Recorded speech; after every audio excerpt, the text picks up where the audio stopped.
Okay, let's start then.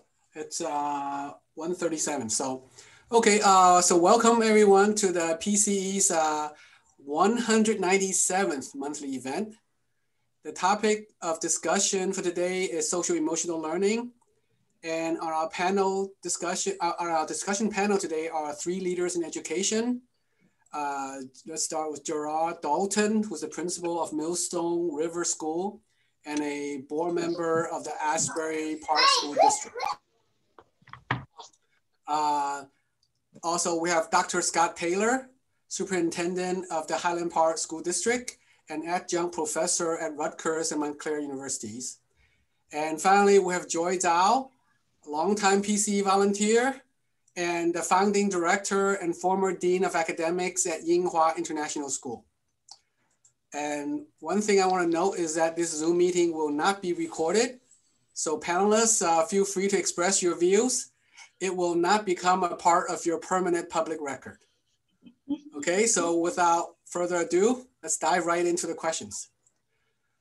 The first question, so this is for all three of you. In your view, what is social emotional learning and why is it important to you and your work as an educator?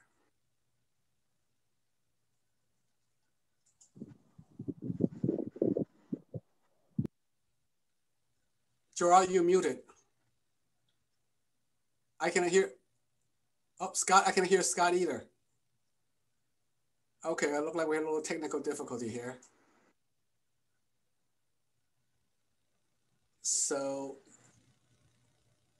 let's see. No, I think the host will have to unmute them. Or okay, Scott. Okay. Okay, why don't you speak first? Okay. I'll start simply. Gerard, please, could you open up? Yeah. I'm sorry, I was trying to do all that tech stuff. Could you just repeat the question so I'm sure I'm answering it the way you wanted? So in your view, what is social emotional learning and why is it important to you and your work as an educator? Okay, so social emotional learning, I think has developed different meanings over time. I think there are some great organizations such as CASEL and others that have defined what social emotional learning is. You know, we're looking at students' self-awareness, social awareness, relationship skills, decision-making, self-management. These are the terms that we're now using and the frameworks that we're looking at to guide our work in social emotional learning. You know, I would like to think in my 29-year career, though, these are the things we've always tried to look at with working with students and the developmental stages of their lives from, you know, pre-K through 12. Where should they be on these continuums as far as how they can handle themselves, how they can regulate themselves, how they get along with others, and how that impacts their learning. So when you look at the CASEL framework, you know, this is all focused on how it's going to impact their learning, but also their development as people.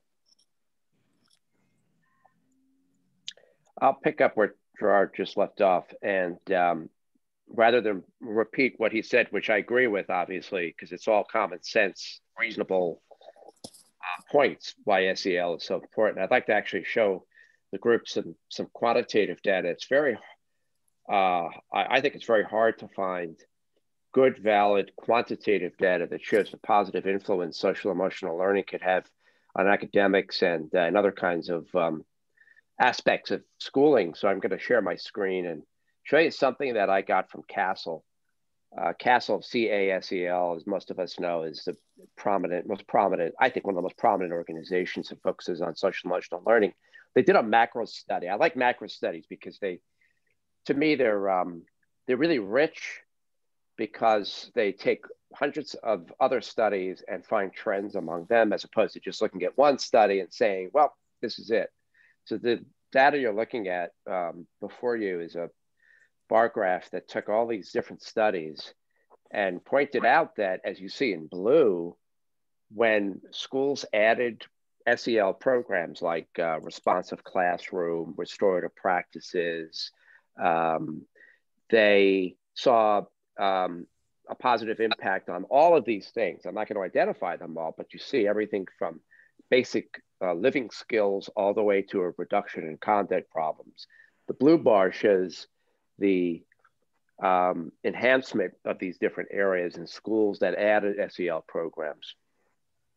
So I mean, for all the reasons Gerard mentioned and then some, this is why I think social emotional learning has to be probably the most important thing that schools focus on, particularly right now during the pandemic. Yeah, I agree. So there is a saying that goes, all learning is social, all learning is emotional. I do think that that's very important. It's really hard to separate them.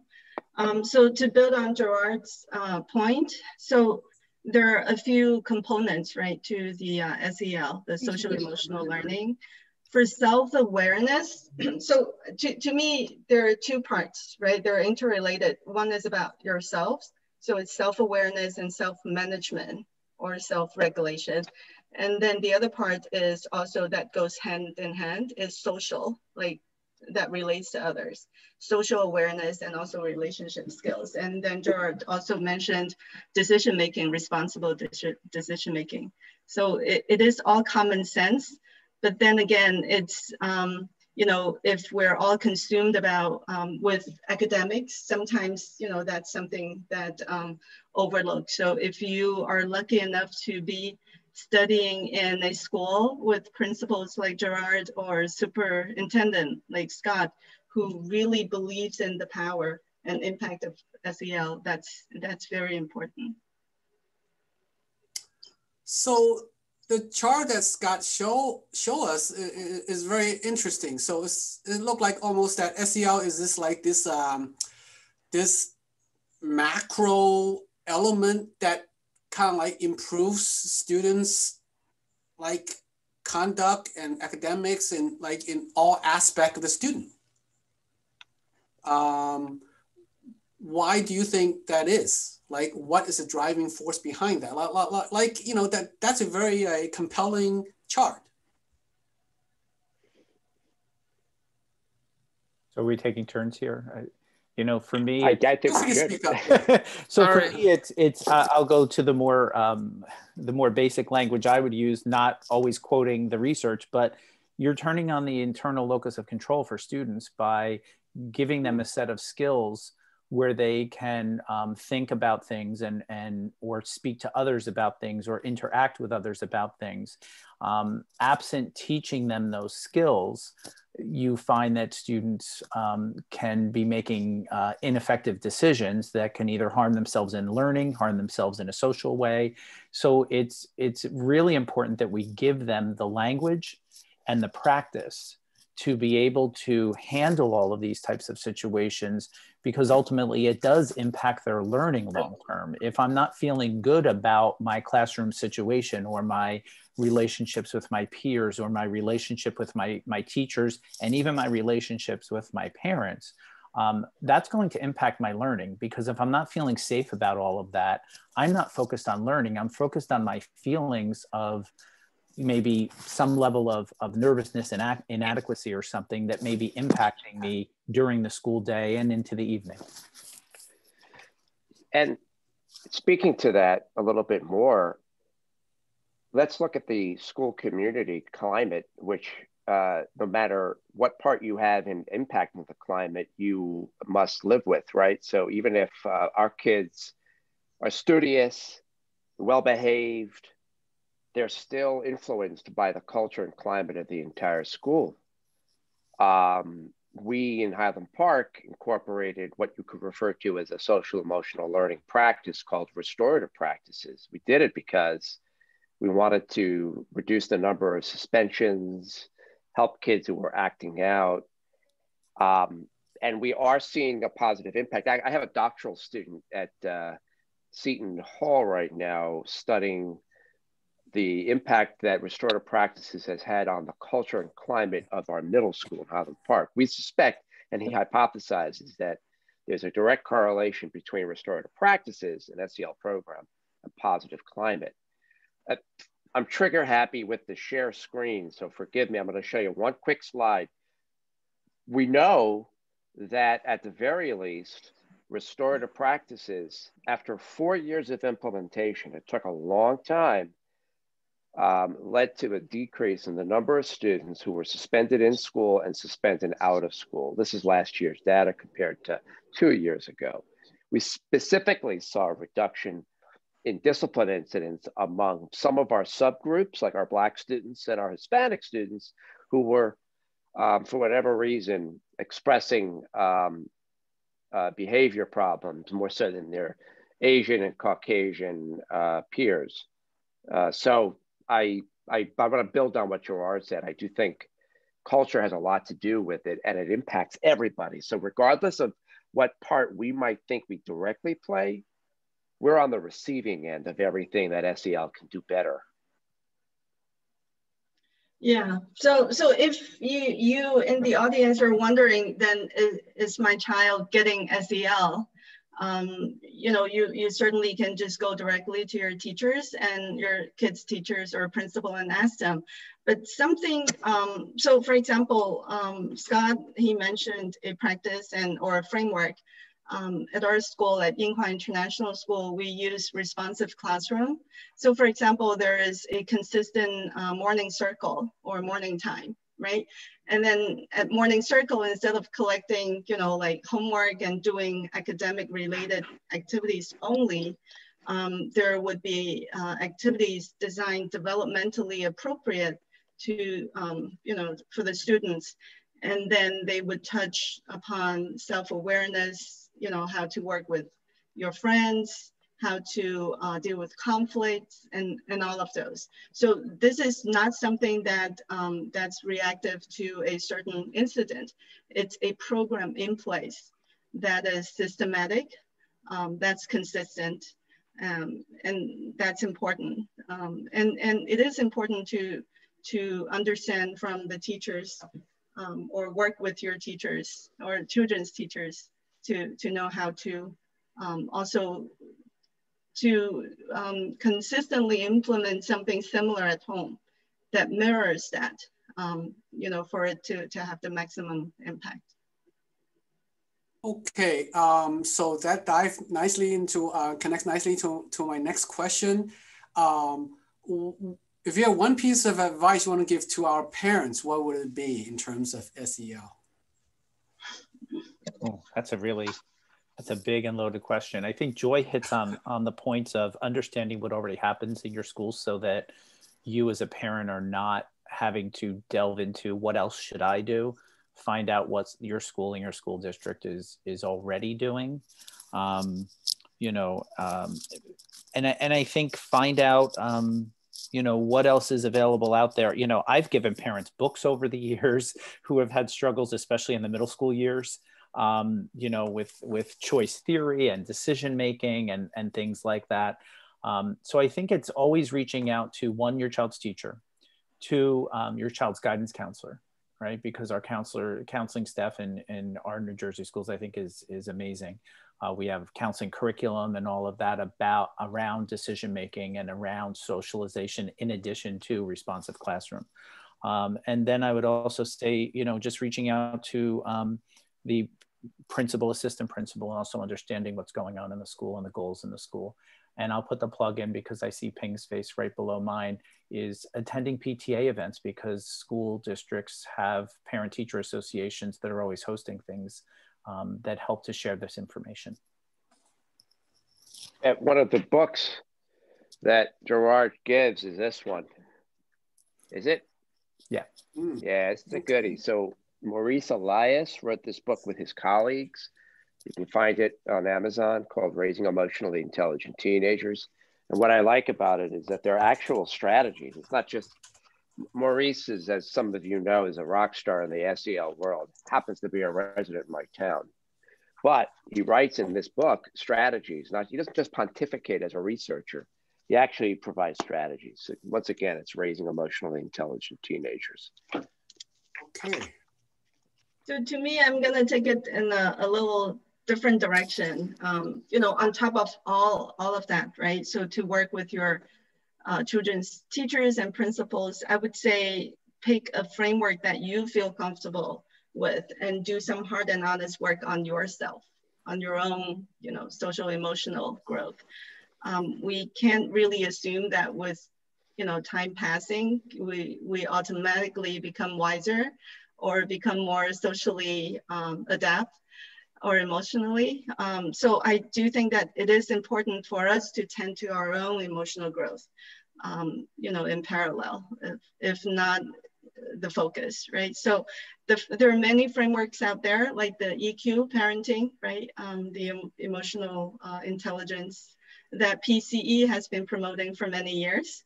I found that Dr. Bonnie Liao's, her 3-stage system has been really helpful to me personally and professionally. So I highly recommend that. There are many others, right? PET, nonviolent communication. So there are many frameworks. Just pick one, stick to it, invest time and energy. I think that's very important to do that work on ourselves in parallel or in addition to working on your relationship with kids. Okay, thank you, Joy, for your plug for PCE. I've been PCE members for, I don't know, 6-7 years now, and it is definitely very helpful. I remember there was once, there was this challenge to do 100 days without getting angry at your kids. That was, I failed many times. I don't think I ever made to 100 days, but but it was a good exercise. There's a good discussion on how to set the effective goal, right? Reasonable goal. Reasonable goal. Achievable. Yes. Yes. Yes. Okay. The next question then. Can you give us an example of an experience or accomplishment in the area of social emotional learning that is meaningful or significant to you, either personal or work related? Scott, you probably have a laundry list here. I have a letter I'd like to share. So this will be, it's not to me, it's to somebody at our school who established a relationship with our kids. I'm going to put it on the screen. This is very meaningful to me. And if anything, I think the intent of my sharing this with the group is to persuade anybody on the fence how powerful SEL can be. Because SEL is a lot about building relationships. Imagine your children or your children's friends having a relationship with somebody that would lead your child to write a letter like this. Joy, can you see that clearly? Mm-hmm. Okay, I'll read it. To Miss Luxa? Yeah, it's a long letter though, Hayden. Huh? It's a long letter, so it's up to you whether you want to read it. Okay, I'll just read the first page, okay? I'm writing this to you because you kind of changed me in a good way. You made me handle my problems in a nicer, calmer way. In the past, I always used to handle my problems by cursing, screaming, and making myself more angrier than I am. During the circle that we had with the 4 students made me realize how we can handle a big problem with a little talk.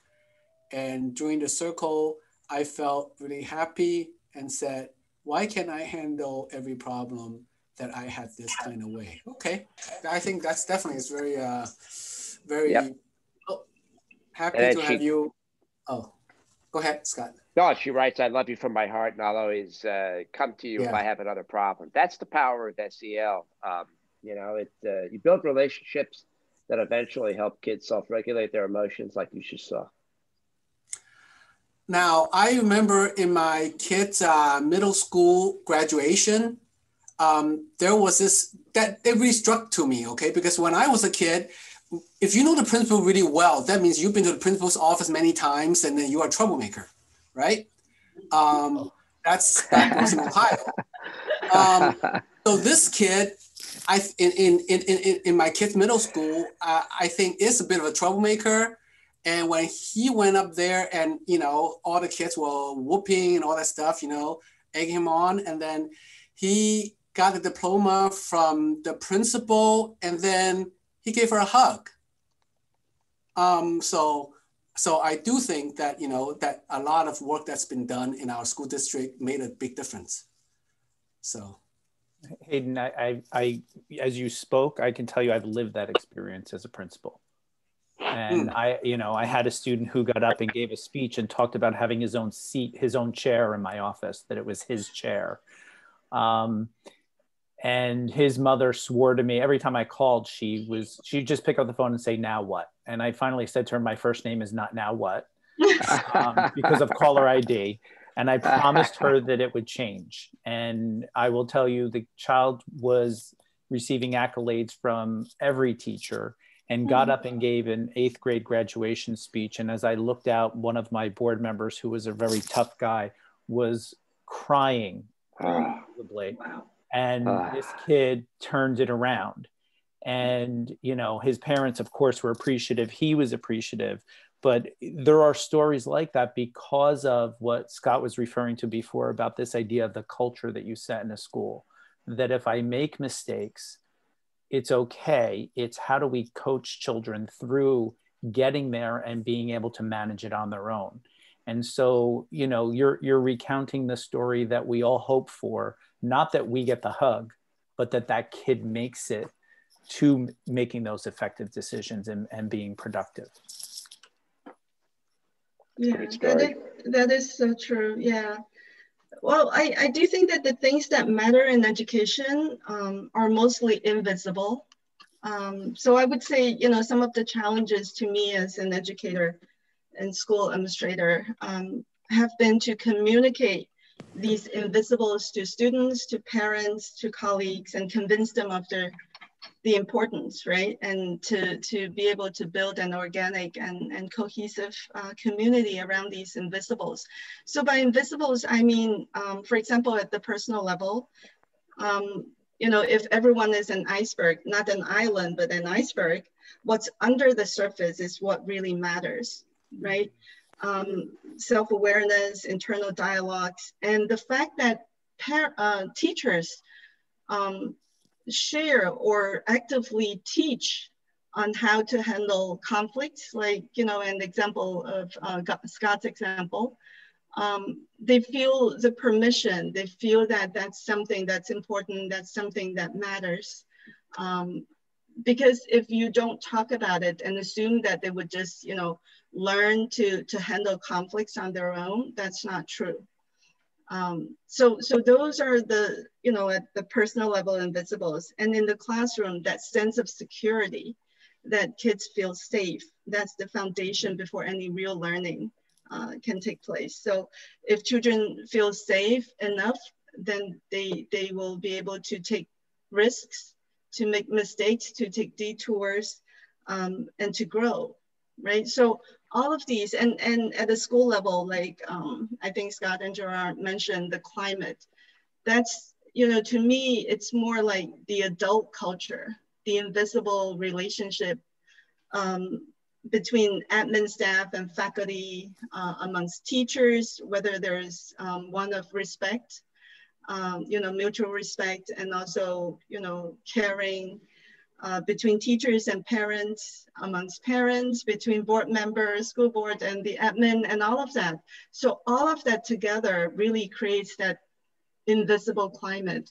So I think we do have a lot of work to do, but in, at the family level, it's something that you can also very focused, right? You focus on your child's learning, your own learning, and then also trust that the educators in our schools are really also taking the SEL seriously and do their work as well. Joy brought up a very interesting point, and I think it's an important point, is that SEL is, a lot of the stuff is beneath the surface, it's invisible, but they are actually even more important than what's visible. As parents, well, when I was growing up, as long as I get A's, my mom doesn't really care what kind of trouble I get myself into. So what's visible from parent point of view are your grades, right? Your test scores, your SAT scores, what school you get into. So the question is how, I guess a challenge and the question is that how would you make the invisible visible? And to, as you know, as school administrators like to make parents put a priority on what's not visible. That's always difficult, right? Because every year, you know, the kids take their NJ, whatever NJ asks nowadays, the standardized tests, and yeah, right. So, but what are the measures for SEL if there's any? Well, I think Scott showed us some charts, and I think every school and every district could look at things like restorative practices and all of that where you can see improvements. And Joy is right. I mean, a lot of it is under the surface, but I think of, you know, Friday I did 3 virtual classroom observations, right? And when I do classroom observations, we use the Danielson framework, which many districts use. And the Danielson framework, I've always maintained that if you're doing well in domain 2, which is classroom environment, I can work with a teacher on how to do the lesson better. I can work with them on how to plan the lesson better. I can work with them on the reflection. But if they're not considerate of the classroom environment, and that is observable, there is a framework for what a successful classroom should look like, and then what an exemplary classroom should look like. An exemplary classroom, when you're looking through the Danielson framework in classroom environment and in instruction, is where the students are making choices and the students are self-directed in a lot of what they're doing. But none of that happens without the teachers' purposeful and intentional planning and decision-making and building that culture over a period of time. I can't say it any better than Gerard just said it. And I want to, but I do, like I've been doing, I want to echo what Gerard said and emphasize the importance of changing the mindset. Dr. Maurice Elias and I work closely, and he frustrates the heck out of me whenever I come to him and I say, oh, Maurice, I've got this great strategy, man. We're going to put it in place. It's going to change the world. And he keeps coming back to me and says, well, Scott, how's it going to change the culture? Like, how's it going to change the way people do things? And even though he frustrates me, he speaks to the heart of what Gerard just said. You know, it's incumbent upon all the parents and guardians in this conference who have some influence on the hiring that's done at the school level, the superintendent, the principal, the supervisors, to bring in people who believe that the 5 core competencies are really important, self-regulation, all those things that Castle talks about. Because if you don't, then the culture of the school district's not going to change. It's one thing to build in restorative practices and responsive classroom. It's a whole other thing to get people over time to realize, oh yeah, so my principal, my superintendent, my board is going to make SEL even more important than anything else. So I hate to be so blunt and I guess direct. But I'll just go out there and say, you got to change leadership at the district level and at the school level if you're going to make it really work. Okay. Well, thanks. Those are all very interesting points. Now we go to a different section of the questions about issues that parents are concerned about. Okay. One area that many parents struggle with, and this comes up at virtually every PCE event, okay, is that parents struggle with their kids these days in electronic media consumption, such as social media, video games. So can you give us some insight and your thoughts about this? Basically, if you take the video game, it's a self-regulation issue, right?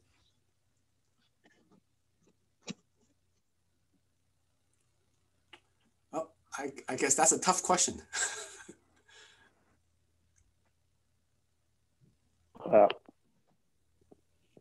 Hayden, can you repeat the question? Okay, the question basically is about kids' overconsumption of electronic media, such as video games, or they're spending their time on social media like Snapchat and things like that, Instagram. I'll give you a personal example. I mean, at my home, I didn't have TV for a long time. So when my kids come home, for fun, they would just read. But during this pandemic, last summer, my kids discovered video game. They actually download video game to their computer. And then the entire summer, they were like spending 4 or 5 hours a day just playing video game. And since then, they don't read nearly as much anymore. They spend far more time on their mobile phones or video games than they do read. That's a tough question. I'm sure Gerard, Joy, and I have trouble answering because it's really. Well, I'm sorry. Yeah, I got Gerard's knocked out. the expert here. I got knocked out. I've done presentations on this at the district level, so I may go on a little bit here, but if you'd please indulge me. So I like to use this analogy just because it's a little bit corny and it relates to me.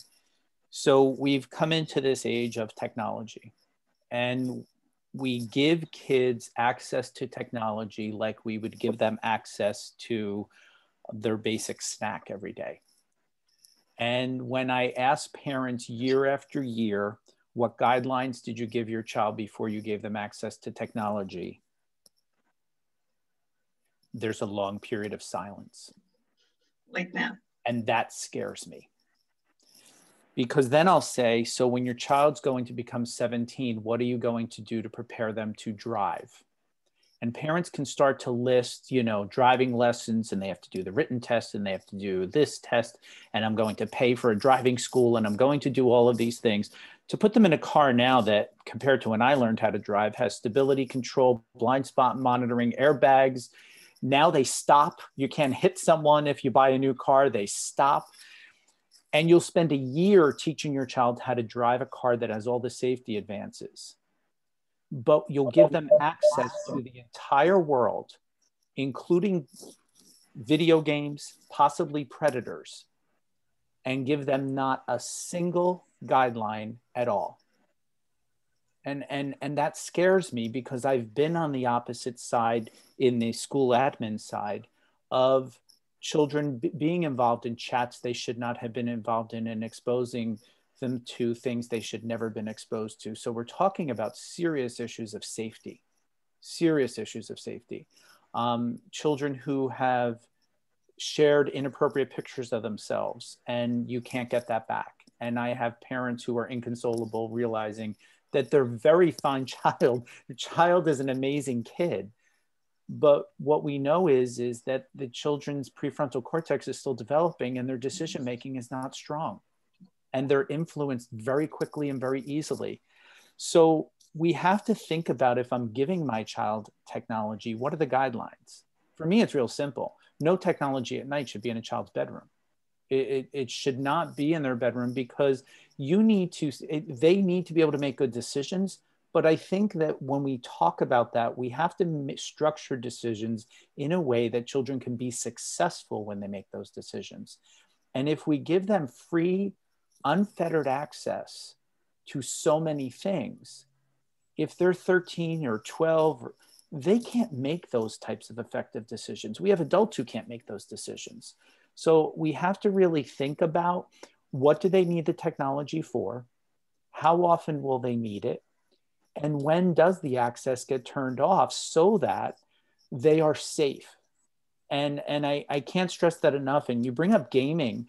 I've dealt with cases of extreme addiction at the high school level of gaming where, a runaway child, because the gaming was, at that point, was at such a heightened level that the police were out looking for this child, and the child was found in a library at one point, was found trying to sneak into the school to get access because the addiction to the gaming was so strong. So I always look at, what do we as adults need to do to make sure we set kids up for success instead of being reactionary, right? Because think of all the things you taught your child how to do. You taught them how to walk. You potty trained them. You didn't just say, here you go, potty train, get on the potty. You didn't just say, here you go, start walking. you think of the steps you take, and those same steps are not being used in technology. And it's not a blame to parents. It came fast at us. Technology came at us at a rapid pace. But now that we see this, I think we have to back up, and we have to really say, before I give my kid the phone, before I put a computer in their bedroom, before I give them access to, you know, whatever device, what do they need it for, and what will be safe? Sorry, I'll get off my soapbox now, but I've had to rescue so many kids and families, and the parents get upset with the kids, but and then I say to myself, but who set them up for it? Okay.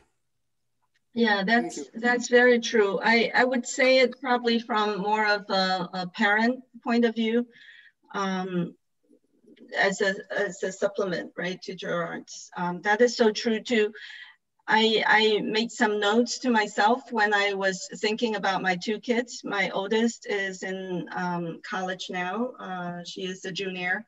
And then my son is a sophomore in high school. So I would say start early. Like Gerard said, you know, you can't expect to just give them a phone, even the phone with the contract, right? Or you can Google a iPhone contract offline, but that's not enough.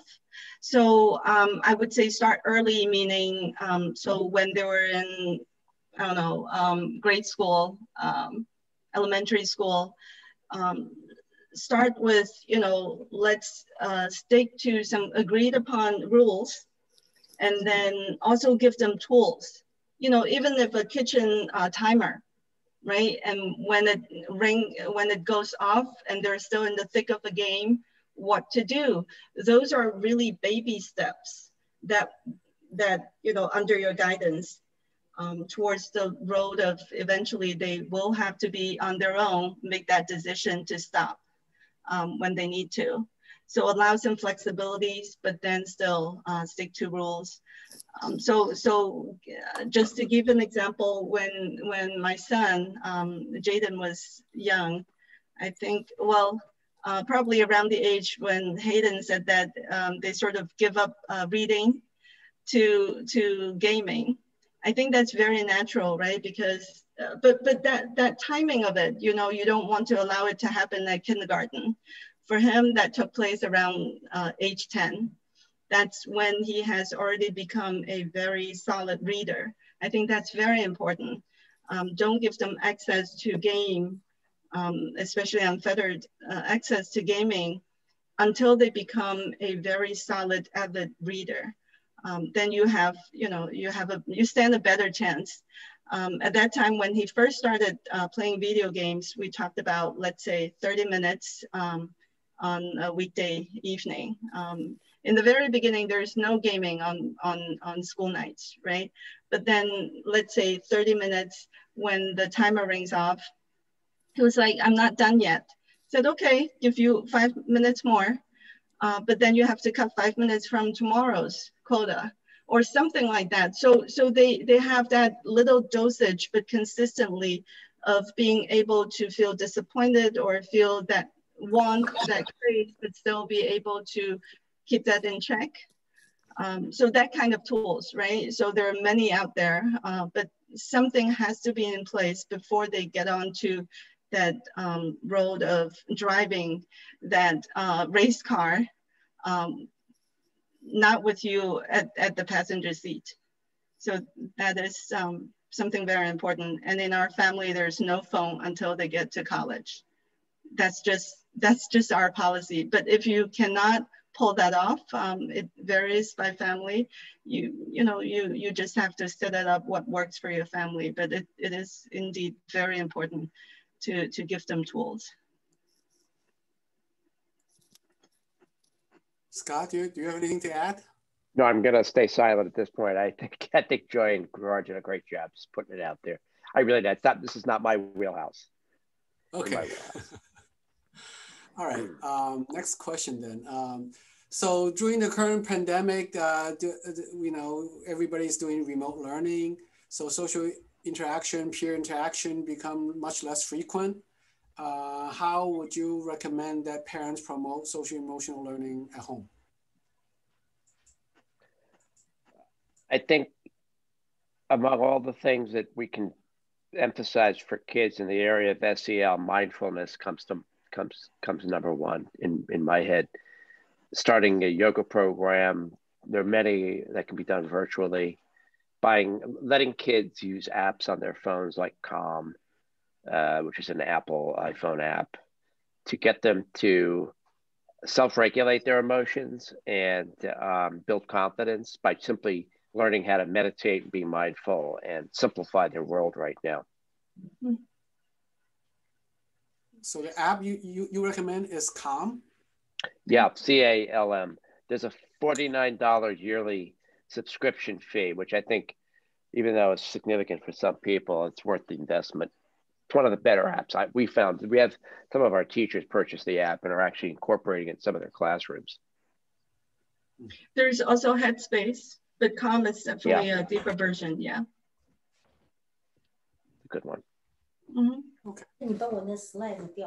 Yeah.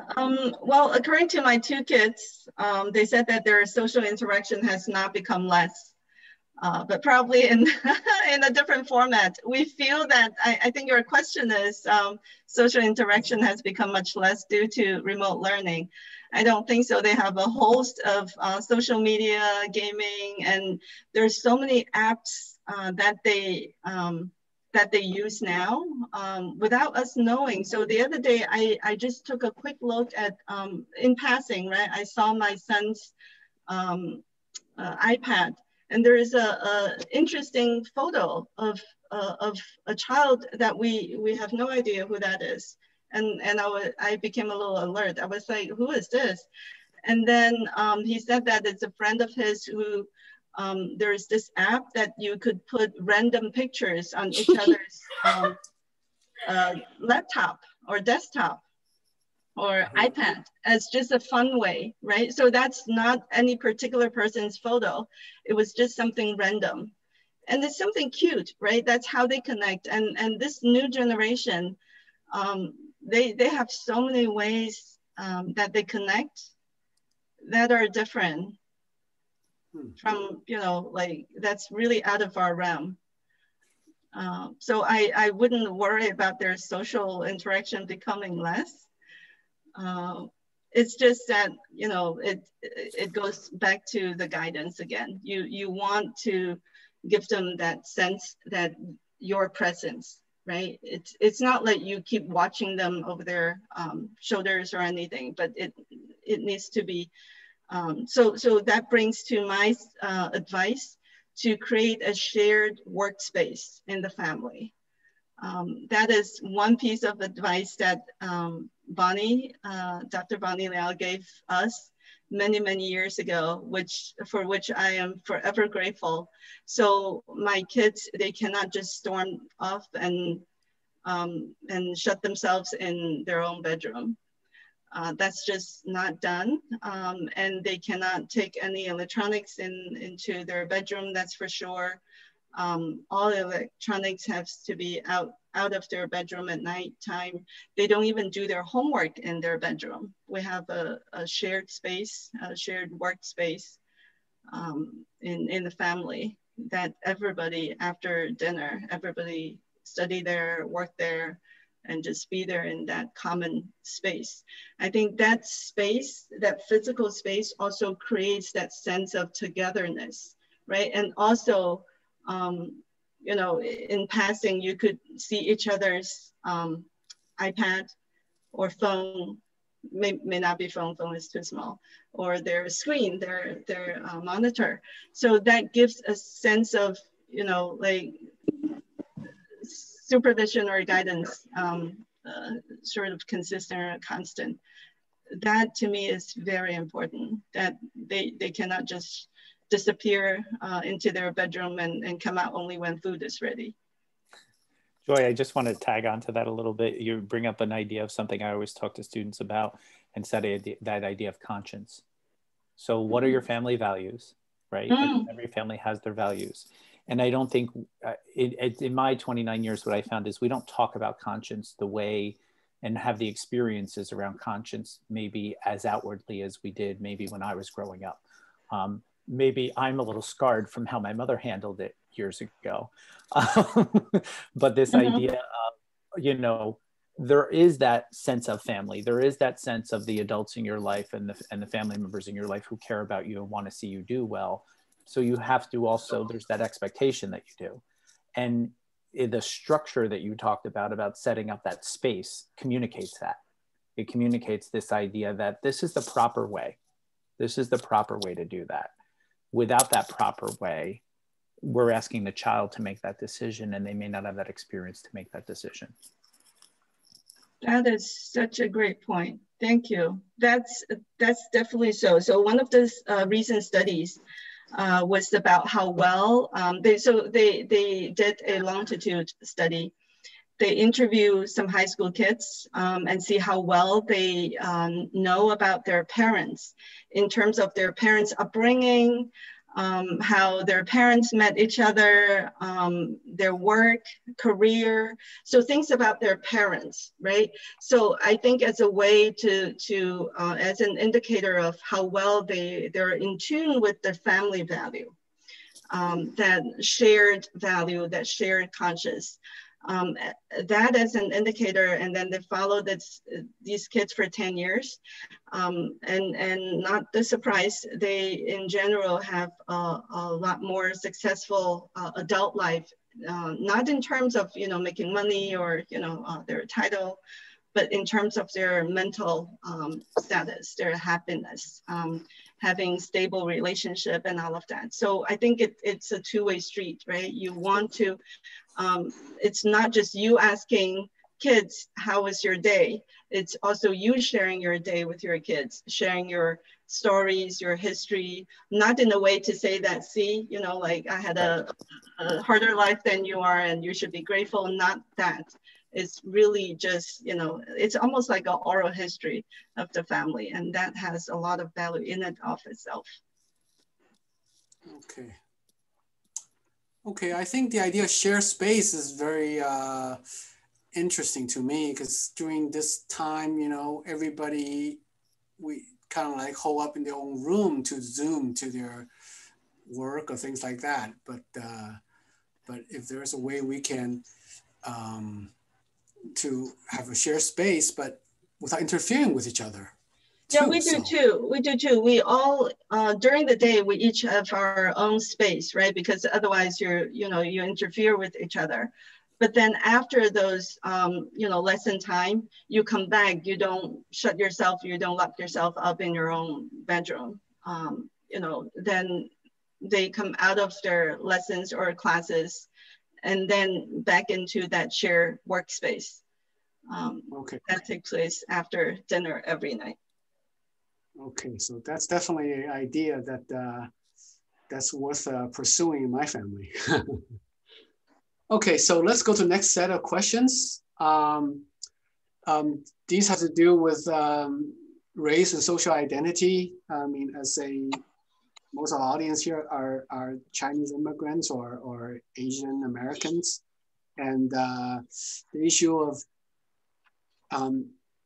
identity is a very important point to us.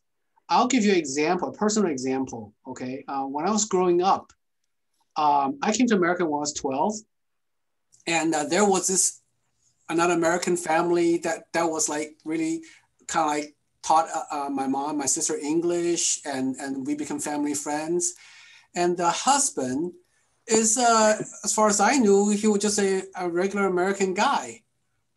And then one day he told me he came from France when he was 12. And I was in shock because I had no way would have known that he was an immigrant like me. But the fact that he is Caucasian, he can integrate himself very easily in American society. Whereas even for me, having been here for more than 40 years, I cannot see myself fully integrated in American society. I mean, that's just the way we are. I guess we look different. So that's always an issue as far as our kids are concerned, as far as we are concerned. So here's the question, the first question then. In most of our public schools, students come from different backgrounds and in many areas exhibit different struggles specific to their race or groups. So from an administrative point of view, what might be some issues frequently associated with Asian American students in the area of social emotional learning?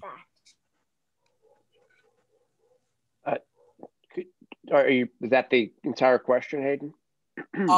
So the question is, the students come from different race and backgrounds, right? And they have different patterns of struggle specific to their race or groups. So from your perspective as a school administrator, what do you see as some issues that are associated with Asian American students in areas of social emotional learning? Well, and also Hayden, what are their strengths? So I'm going to let the experts, Joy among them, talk about what they're experiencing because they have interactions with kids on a more regular basis than I do as a superintendent. But I do want to point something out. I'm going to share my screen again. First of all, I do want to make sure everybody understands that when Joy, Gerard, and I are talking about social emotional learning, we're referring to these 5 sets of skills that are the foundation of everything that states around the country, including our own, are now using to align their own social emotional learning standards to. All 5 of these, what they call competencies, self-management, awareness, responsible decision-making, relationship skills, and social awareness, are predicated on the ability of people to understand the differences in others' cultures, race, ethnicity, national background. So it's really important on a holistic level, I think, for us all. There are 143 people here, minus us, the panelists, and a bunch of at least 139 folks outside of the panelists and the facilitators who might be very interested in unpacking what are our subconscious or our hidden biases. It's important for the teachers in schools who, like in my case, are predominantly Caucasian to understand what our students from China, about 24% of the population in Highland Park students are from China, either first or second generation, to understand the differences in their personality traits as a result of their upbringing, their cultural upbringing, they bring to the classroom. So this is a very well-respected website that will, once you dive in, help people uncover their biases, their hidden biases. And you've got to understand what your hidden biases are if you're going to better enhance your relationship skills and thus be better interpersonally. It's a better way to empathize with other people. I'm going to incorporate I'm going to put the website address in the chat. So those of you who want to go, it's a free website. You can go there and better understand your own biases with your own children and or your children's peers. Okay. Okay, so let's ask, maybe this will probably be our last question, and then we'll go to the Q&A from the audiences. So as a school community, whether you're a leader, teachers, students, parents, how can we help our Asian American students in their social emotional learning about their race and self-identity?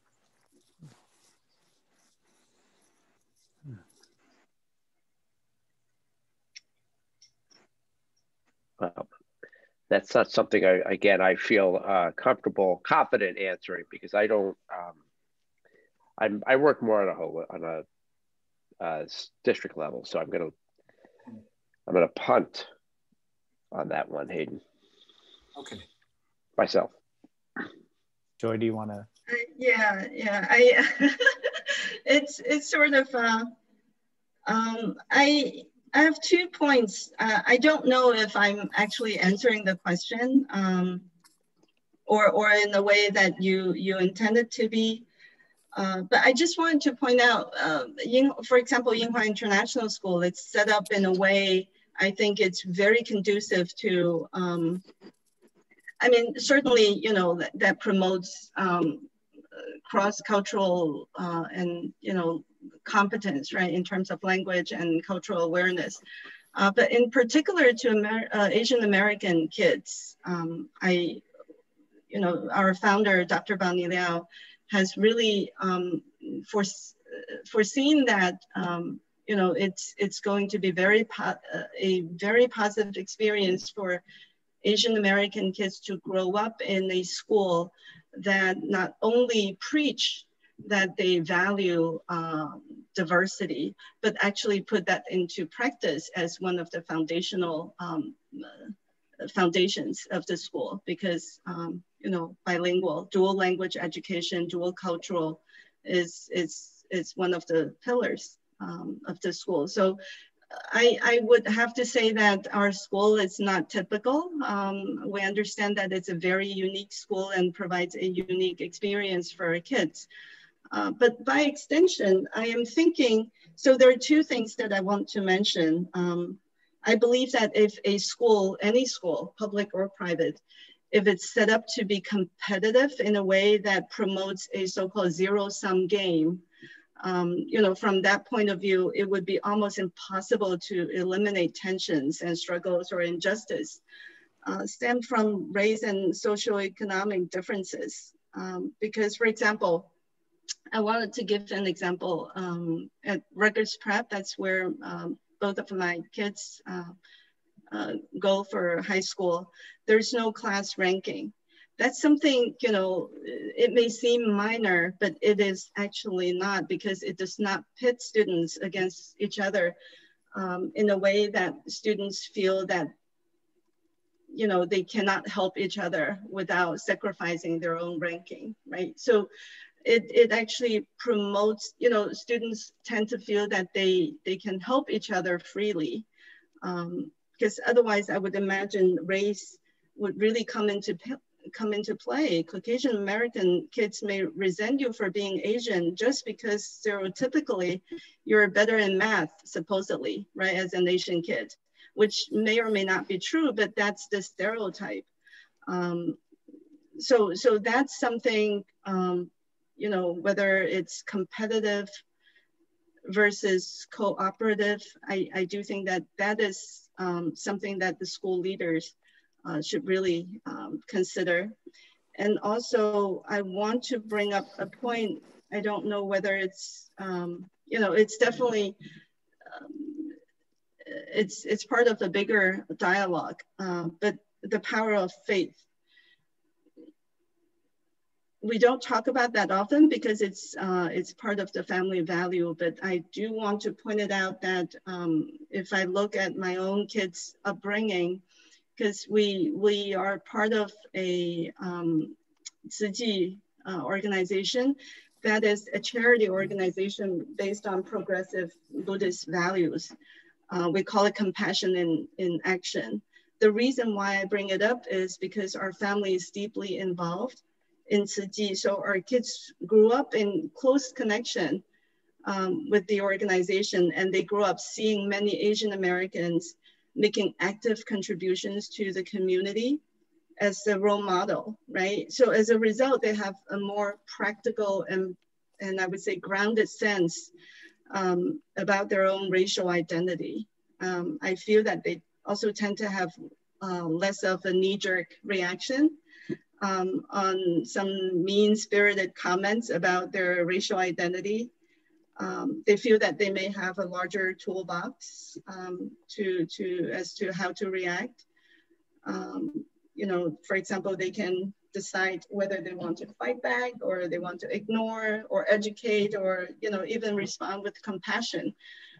So I just wanted to bring that up as an example of how we, in our family, I'm not speaking it as a school administrator, but as a parent, that's how we as a family deal with that.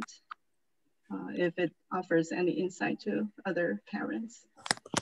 Joy, and to tag on to both what you and Scott have said, I think we also need to look at what do educational leaders, you know, how do you analyze your policies and procedures of how you allow access to programs and things like that? Because, you know, we've spent a few years looking at, you know, our math programs and access that was very limiting and wasn't necessarily even valid, right? And so changing those. And as some of you may know, when we did that in West Windsor Plainsboro, it was a lot of long board meetings because of this idea of exclusivity. But the philosophy was leaning more toward how do we engage more students in rigorous programs instead of less students. And so, you know, we have to work together to make those bold decisions and to, you know, increase the rigor for all students and increase access for all students. But at, you know, when you do that, it can feel like and for some segments of the school population that something's being taken away. And so you have to look at that very carefully and communicate that very carefully.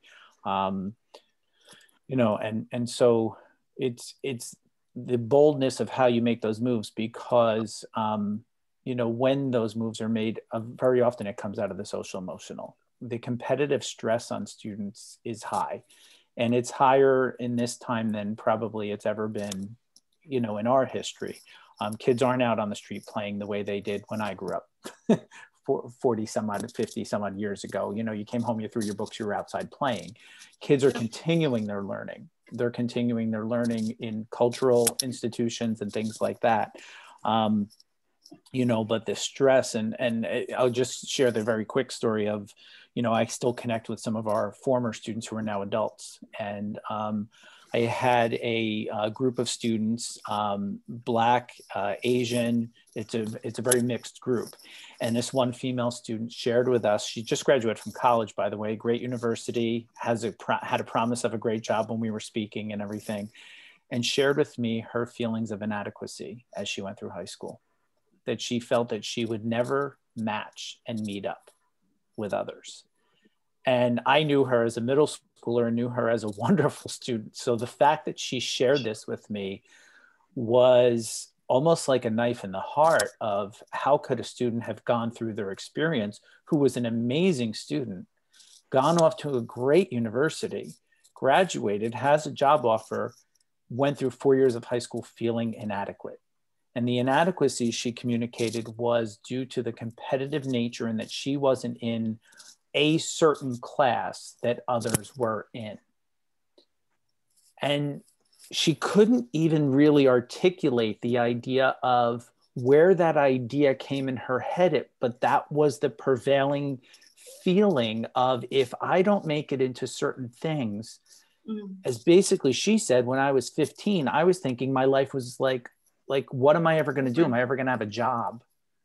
You know, and, you know, hearing that, it just, you know, of course I called the superintendent the next day. I'm like, you got to hear this conversation I had with these kids, you know, kids, they're 22. So for me, they are kids. But, you know, so to think about what are the structures, both the schools and the families set up. And what does that communicate? Because one of the things we've not touched on here, we've talked about SEL, but I just go to like two simple things. Is the kid happy?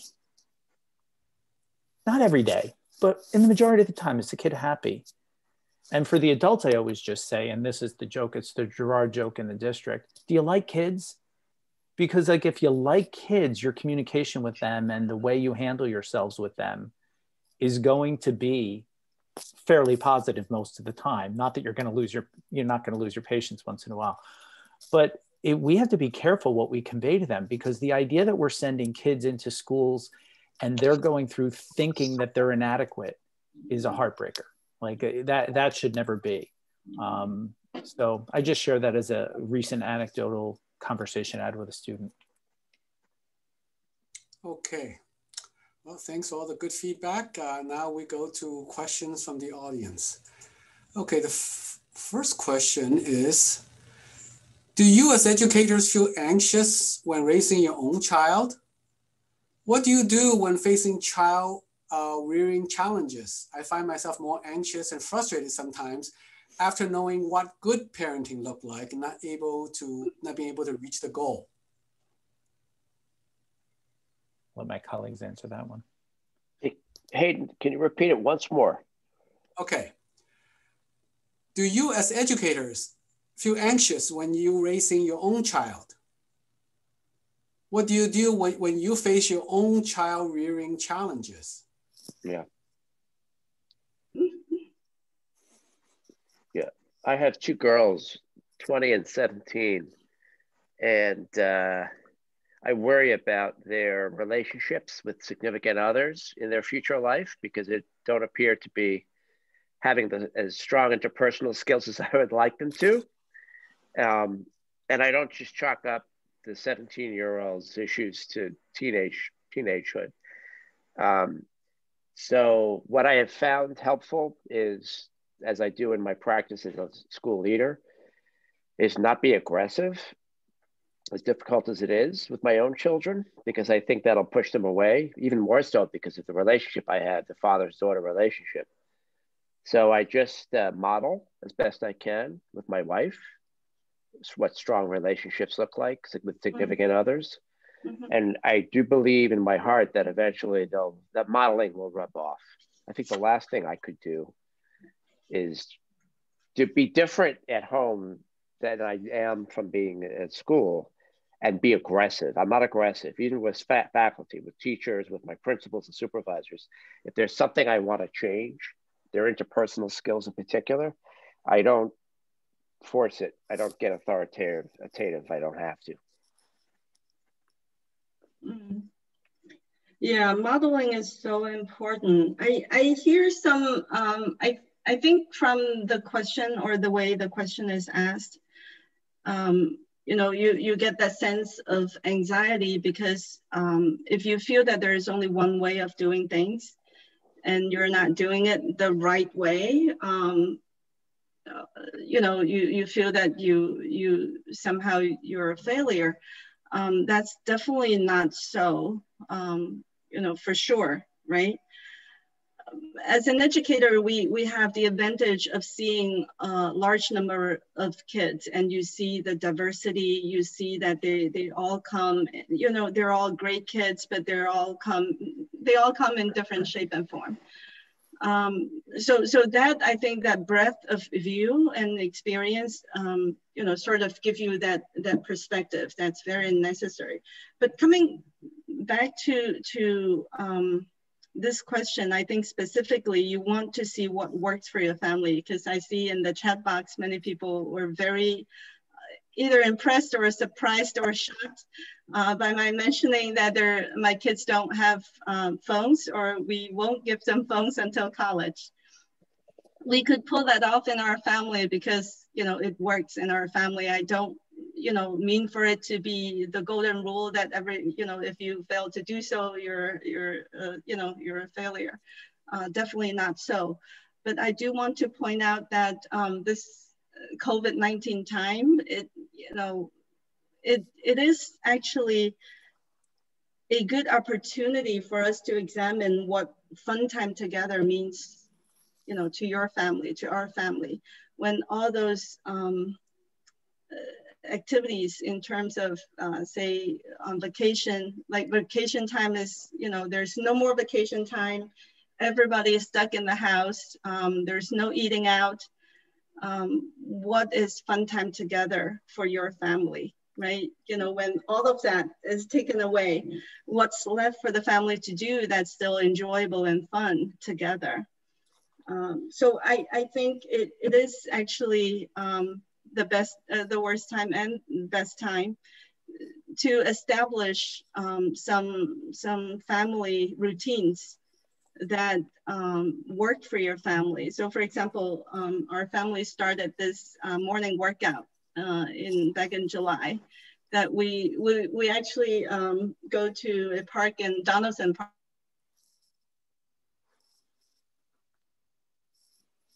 And so we get up early in the morning. and we go there. But that doesn't come easily because, you know, kids, they tend to sleep late and get up late, right? So I started with my husband, just the two of us, and we made it look so fun. So we invited our kids, you know, we don't force them. But like Scott said, you know, you model and you try to change yourself, and hopefully you could influence others that way positively. So we got that established. And then we also, you know, so there are different things that you could do. You know, my husband, he introduced some classic movies to our kids. And then they got us started on the Marvel movies. So, you know, that way they introduce the songs that they listen to, and we listen to them together. That sort of thing, right? So establish some family routines and whatever works for you, right? So I think this is, you know, actually, in a sense, a good time for you to really force yourself, you know, as a family to look within, to see what makes your family, what clicks with your family. Okay, so the takeaway I get from this is that have some kind of family routine, and also as parent, work on basically don't worry too much about your kids and work on being the best version of yourself. Okay, so another question. Can you recommend some books for children to read too regarding social emotional development? I recommended two in the chat. So those of you who haven't had a chance to look, take a look. They're both easily found on Amazon. Okay, all right. Here's another short one. How do you handle your own kids' emotions and thoughts? Oh, how to handle our own and our kids' emotions and thoughts during heated moments? As in, you know, we are in an argument or something. Walk away, go outside and breathe, and then go back in and handle it when you're in a better place yourself. That's my facetious response. I actually like Scott's response because I think you put me back in the middle school principal's office when I was principal at the middle school. And there are times, you know, I think it's okay for kids to know that you're not happy with something, and even your partner to know that you're not happy with something. But I think you have to be careful what words you use. You know, so for me, I'm very careful in saying to kids, like, I never really display that I'm angry with them. What I display is that I'm concerned about the decision that they've made, or I'm concerned about the situation. And honestly, I need time to think about this. So I'm going to leave you here to think for a little bit, and I'm going to come back. And what I find is when you allow in education, we call it wait time. Mm-hmm. When we allow wait time, it's miraculous what happens sometimes when you come back to the conversation.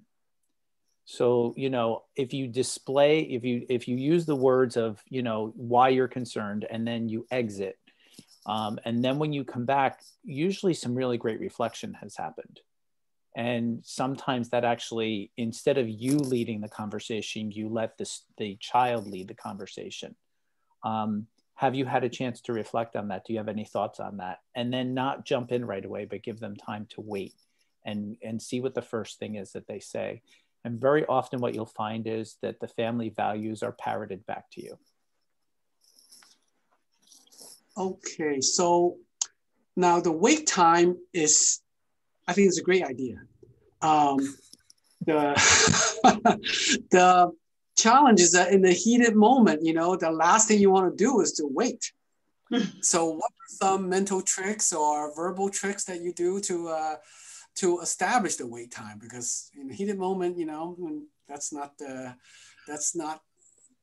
just not what you want to do at that point. I think Scott's strategy is the best one. Remove yourself from the situation.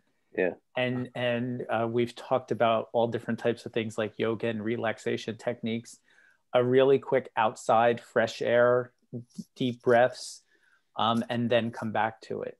And I just find that sometimes getting yourself away from it, because we all have that need to jump in. What I'll say to you, it comes over time. Even as an educator in the classroom, it comes over time, and you learn that it's more successful when you do wait.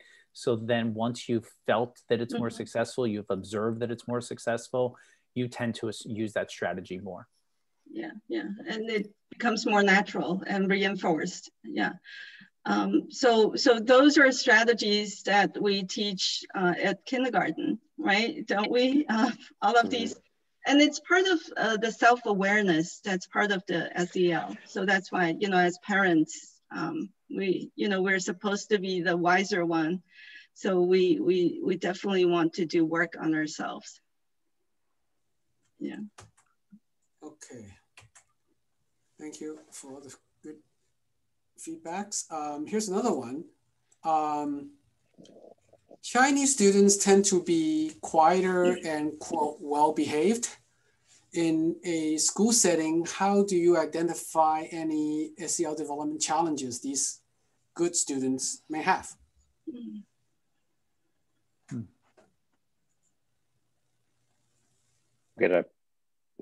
I'll give it up to Joy and Gerard. I don't have a response for that question.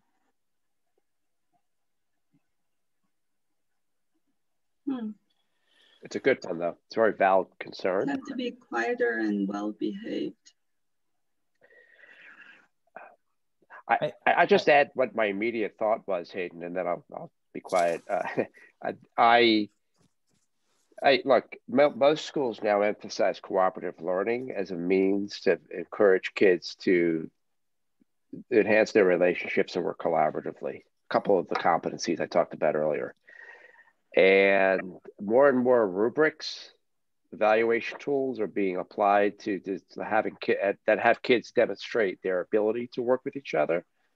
I do know that sometimes we have teachers who will identify students, whether they're Asian or otherwise. Some of my students from low socioeconomic, low income earning families also tend to be very passive. They might not have the confidence to want to speak up. It's a different, I think, cultural trait maybe than some Asian students are bringing to the classroom. And so the teachers will identify those children, oftentimes based on the results of the rubric that they've applied. And then we may refer them to, we have something called the Social Emotional Learning Laboratory. It's a pull-out and a push-in program at the K-5 level. And we teach the kids skills, actual skills, things like what we call listening position, having the what we call the speaker power, to know when it's appropriate to speak and when it's not.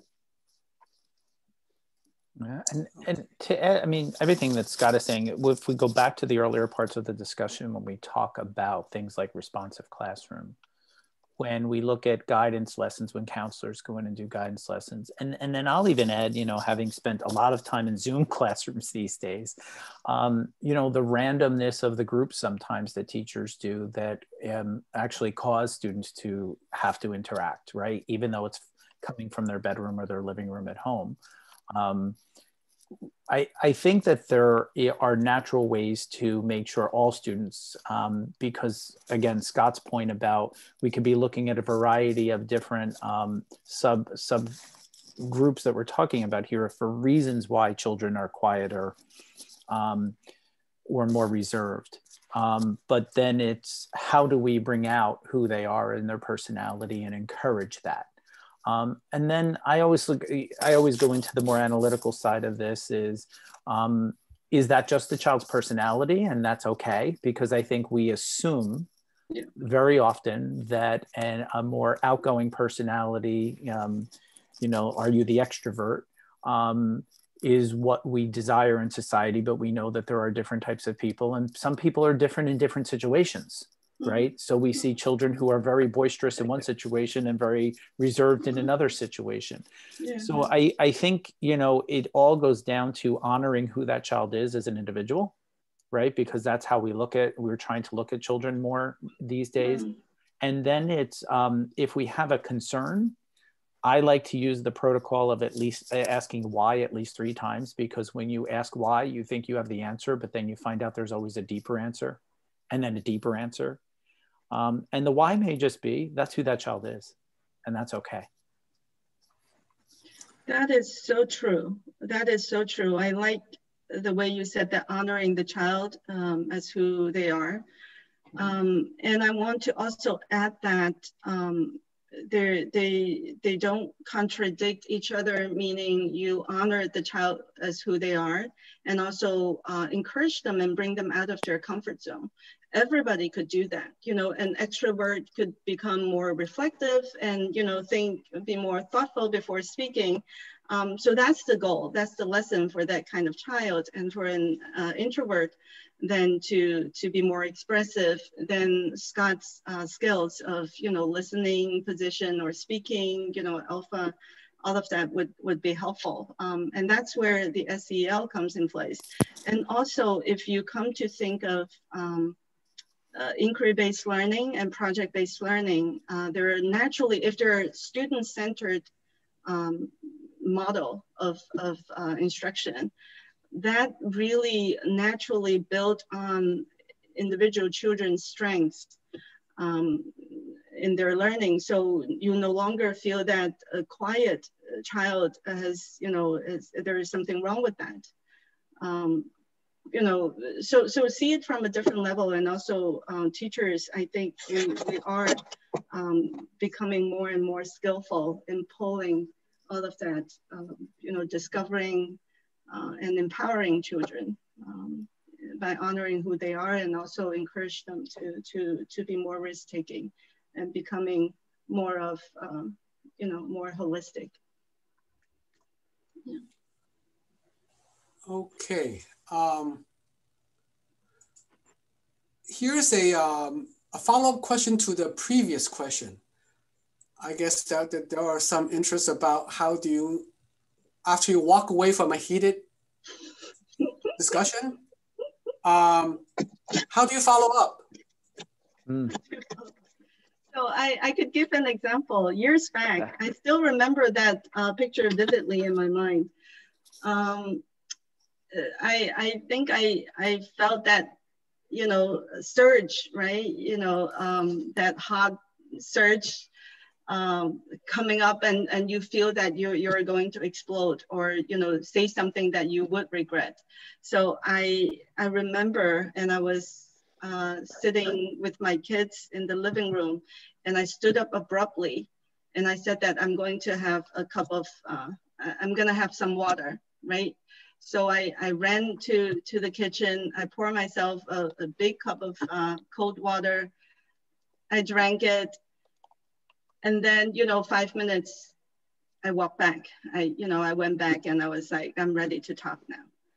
So I still remember that, because I felt that now if I feel anything coming, you know, I may have a more, you know, grace in my exit.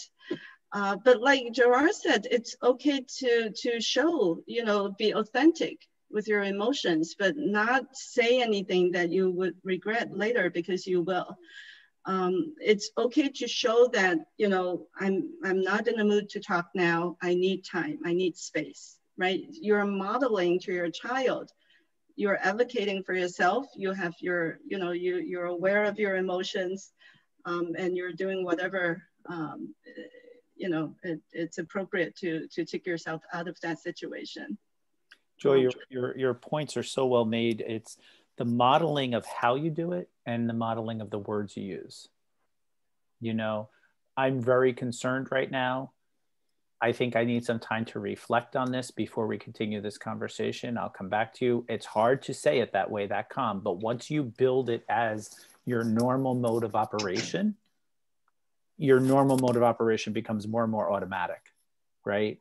Yeah. And so, you know, and you're using, so if you do any of the reading of the books that, you know, Scott has mentioned and some of you have put in the chat, and you look at the language is really important. I always find, because that sets up the next scenario as maybe a little bit more safe, and then the next one even more safe. And I always found it rewarding. And, you know, I'm going to go to the school side of this. The more I built the bridge with a student who was, I would say, the most challenging, that student, you can actually see the growth. And you'll see the growth when, and I've had this happen many times, they feel safe enough that they show up to you. Like I've had kids come to me and say, I just made a horrible mistake and I know you're going to find out. So I figured I should come and tell you myself. All right, I can work with that. I can work with that because they have already recognized. So, you know, the honest one, now I'm actually using humor at this point with this kid. And I'm saying to them, okay, so how do we not make this mistake the next time? And they're like, I don't know. Okay, good. Then let's sit down and play and take that apart and work on that. But it's, you know, Scott referenced this idea and Joy referenced this idea before of relationships. It's the long-term investment in the safe language and the safe scenario that turns kids around to being able to go to an adult, whether it's their parent or the teacher, but in this case, parents, and feel safe about that.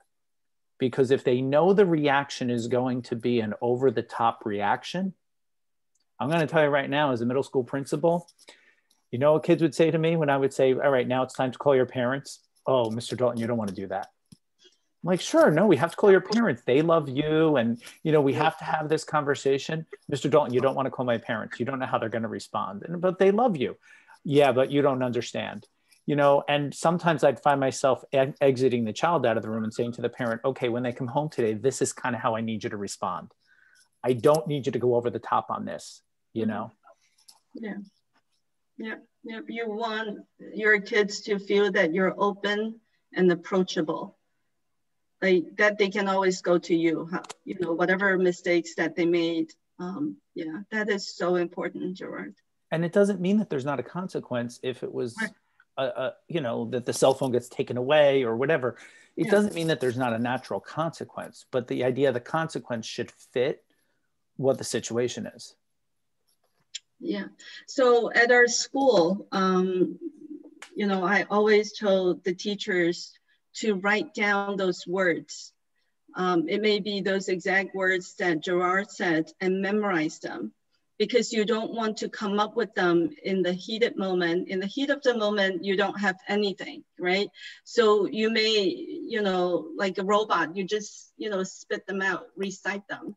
And you may not mean any of those words. But if that's all you have, all you can draw, do that, right? So memorize them. And then the, you know, you'll get positive reinforcement, because you will see that, wow, you know, this time it ends much better than last time when I exploded.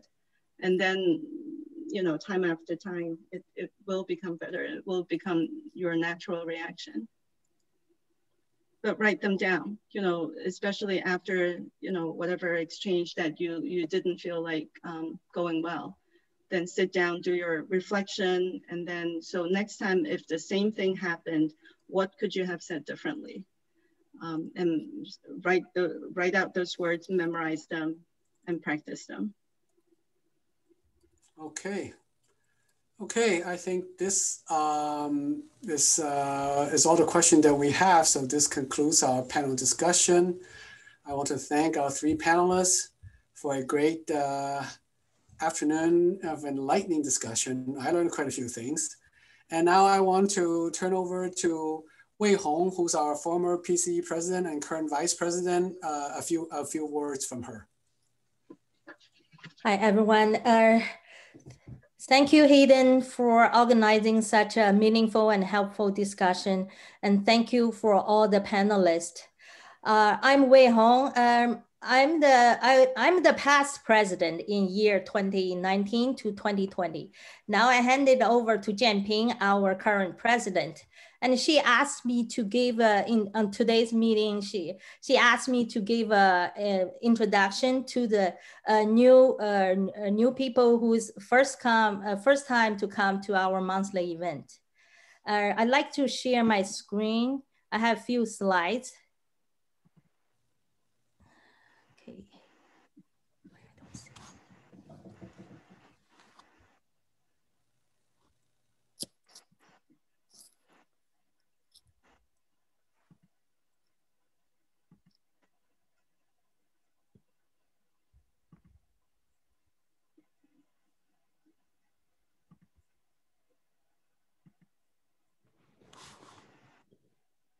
Is that open?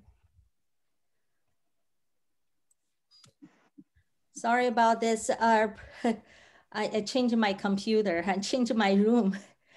Well, my daughter is helping me opening the file, and I'm using her computer. My husband is using the other one. Always the last minute thing coming up. Okay, it's coming up, but this is I want to go to the first slides. Okay, can everyone see my slides? Yep. Yes. Okay, good. Okay, we're a group called Parents and Children Education Club. This is a nonprofit, non-religious, and non-political parenting club run by volunteers. We're all volunteers. It was originated by a group of parents like me, like Chinese, mostly Chinese immigrants parents. We're located in New Jersey. It's originated 18 years ago. And from that time, you know, this group coming together, and their mission is to provide a learning and sharing platform for parents. And over the year, our topic gradually evolved into developing emotional intelligence among parents, and so that we can improve our relationship with children. Actually, today's panel's discussion is so much consistent with our parenting philosophy, what our club believes. Our club, our philosophy actually originally based on Dr. Bonnie Liao's EQ parenting. Mainly it's like this. Parenting, as a parents, we trust and respect our children as individual person. We foster the intrinsic motivation instead of external motivation. We parents, we know, we realize we need to grow ourselves first. We need to be the model for our children. So we need to grow. We have a lot we need to grow, and we realize that. That's why we come here. And we realize that as a parents, we should be non-anxious first. And then we can raise a non-anxious children. For that, we do not seek perfection. And the most important thing is the relationship with our children. And we believe good relationship and deep connections are the best supports for our children. More important than material, than expensive schools. Relationship matters most. And we have many formats to come together to develop ourselves and grow ourselves. Like most important one is monthly events. Like almost every month we have meeting like this. And we also have another important activity, which is the annual conference. It's a summit for a year. And over the year, we also have an online course. It's taught by ourselves to our members. It's mainly about improving the marriage, our marriage, because we realize the marriage is very, very important. The environment at home is so important to children. And we also have book clubs, and we read a lot of books. It's mainly focused on like, children, the book, like we mentioned, a growth mindset, connection to teenagers, books like that. And we have 7 WeChat groups, and these WeChat groups have members of over 2,000 people. And so we can reach over 2,000 people. In this WeChat groups, we share a lot of parenting articles, and also share like meetings, activities like this. This is a few examples of our past monthly events. Like in the July to September, we had three monthly events that talk about it. Virginia Satia's family therapy. Actually, it's about self-exploration, self-knowing, and use it in the relationship with children. These the speakers are expert on the Satir methods. And like other examples, like in June, we invited an expert who's on positive discipline. And she talked about during this pandemic, how do we keep a good relationship with our children? And let's say in May, we invited college students because we, as parents, we want to know once our children graduate from high school and they go to college and they are away from us, what's a campus like? You know, what's their life, campus life look like? So we learn from our college kids. And in the college, how do they keep their voice? You know, how do they protect themselves? You know, it's all kinds of things. And we also have Dr. Xie Gang. We talk about the positive psychology, and Dr. Liao Bing is talking about like accepting our children as who they are, and so that they become a whole and self-respect person. And we also, like, there are so many activities. We also have psychologists to talk about CBT. So our topics are kind of very deep, and at the same time, it's also like and very understandable for parents, like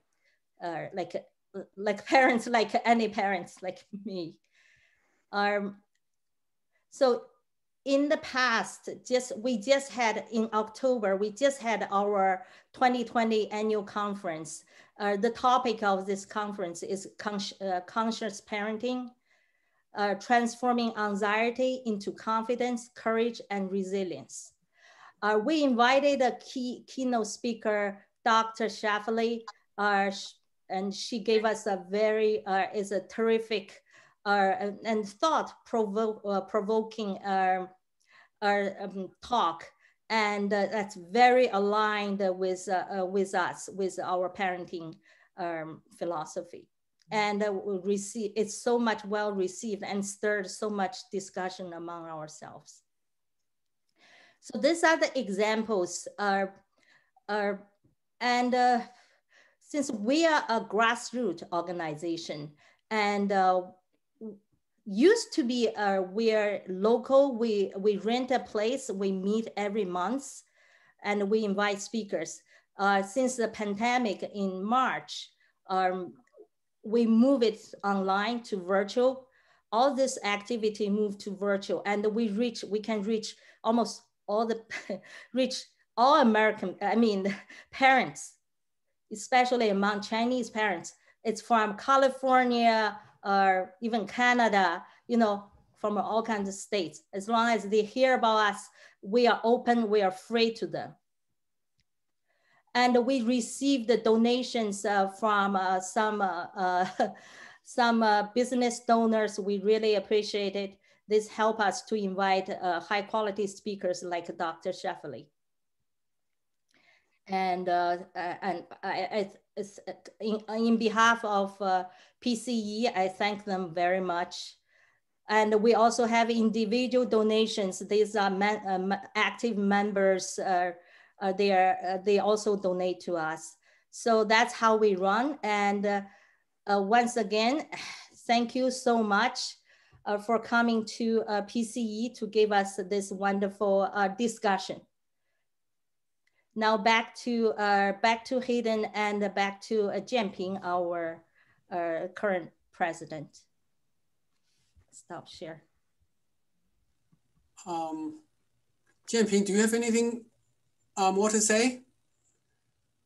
I'm all, well, I just want to say thank you everyone for coming, and for people who want to join PCE as a member and couldn't from our website, yes, we are updating our website now, so it could be harder, but reach out to any of us volunteers from the flyer, we have our information there.